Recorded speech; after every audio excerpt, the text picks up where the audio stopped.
সকলকে আমার আনন্দিত জয়গুরু। আশা করি প্রত্যেকে ভালো আছেন। আমরা আজকে চলে এসেছি বেলিয়াতোড় সৎসঙ্গ বিহার। এটি বাঁকুড়া জেলায় অবস্থিত। বাঁকুড়া বাসস্ট্যান্ড থেকে আমরা বাস ধরে বেলিয়াতোড় সৎসঙ্গ বিহারে এসেছি। তার জন্য নামতে হবে বেলিয়াতোড় বাস স্টপেজে। সেখান থেকে টোটো থ্রুতে আমরা এইখানে পৌঁছেছি।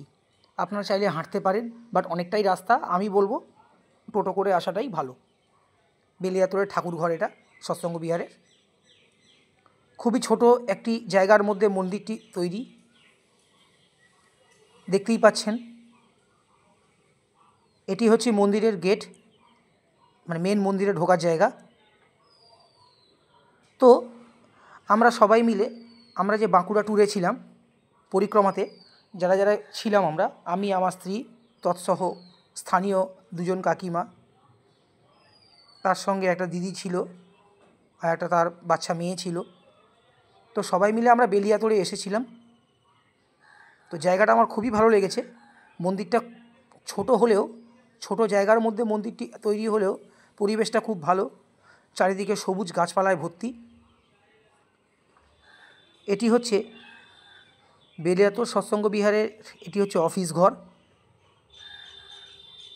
এখানে থাকবার ব্যবস্থা আছে, তার জন্য আপনাকে এখানে কন্ট্যাক্ট করে আসতে হবে। আমি কন্ট্যাক্ট নাম্বার বা কন্ট্যাক্ট যাকে করতে হবে আমি সেটা পরবর্তী সময় বলে দেব।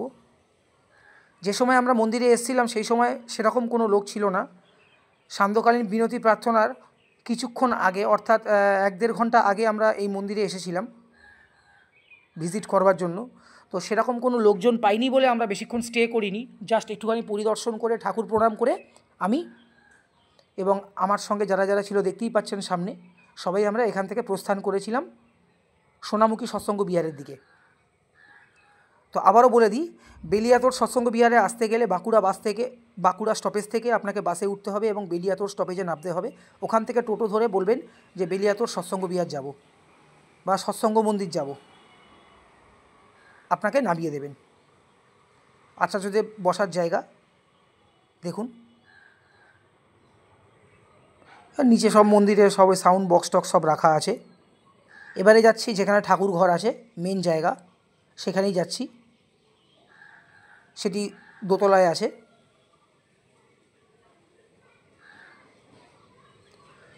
ছোট্টখাট্টোর মধ্যে খুব সুন্দর একটা পরিবেশের মধ্যে এই মন্দিরটি দেখুন। এটি হচ্ছে মন্দিরের ঠাকুর ঘর। এখানে 2 বেলায় প্রার্থনা হয়, নামদান হয়, অর্থাৎ যা যা আমরা করে থাকি নিত্য সেগুলোই হয়। ঠাকুর ঘরটা কত সুন্দর, ছিমছাম। এই মন্দিরে যখন সৎসঙ্গ হয় শুনেছি প্রচুর লোক হয় এখানে। বিরতি প্রার্থনার কিছুক্ষণ আগে, অর্থাৎ 1-1.5 ঘন্টা সম্ভবত আগে আমরা এসেছিলাম, তাই কোনো লোকজন ছিল না। তো আমরা যখন বেরোচ্ছিলাম তখন কিছু কিছু লোকজন ঢুকছিল।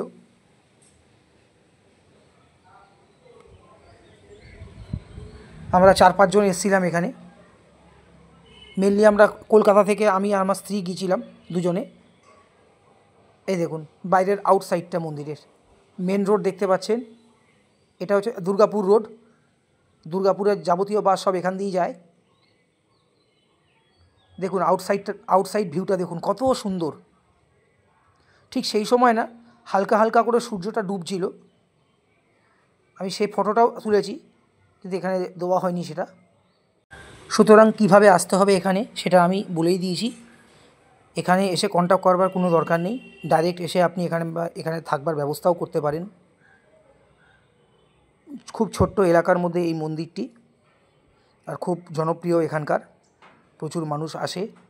আশা করি ভিডিওটা আপনাদের খুবই ভালো লেগেছে। সকলকে রানন্দিত জয়গুরু। ভালো থাকবেন।